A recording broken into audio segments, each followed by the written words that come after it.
Vidéo Kinshasa. Vidéo Kinshasa. Soki mutalinga pesa mbongo na ye. Alors il faut amona ndaku ndenge yango ezaleli. D'abord condition nini? Ndaku ezala kitoko. Ba bayeri nde sikoyo bayaka kotala ke non locataire abongisi ndako komi kitoko ali akomi ko matela ye pour lokele infraction sa nini abimisa ya kende.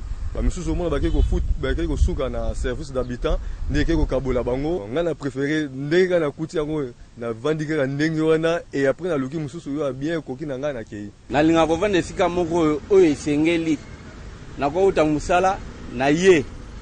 Na linga esika eza musika te na kitina makadamba kitsinga na transport na bando beta makolo ngai wana na toki pona nini nazokende sika na vanda.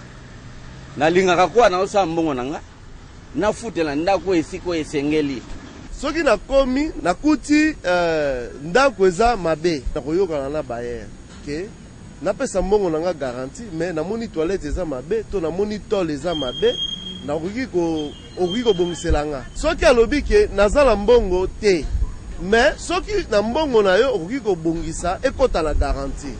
Na kuza pe d'accord na okosala po na lingi sika nazo vanda ezala bien. Na lingi teke na kende kovanda neti olanda ndako moins cher.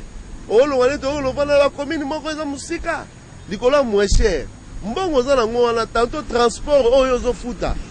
Le premier ti le 30 et koki kutu ko futa ndako ya kitoko na place ya bien oyo okovanda. Donc oke no kovanda ba kote bo ba risque ozonga musala ba butu okutela ba danger ba makama ndenge na ndenge. Vidéo Kinshasa. Vidéo Kinshasa.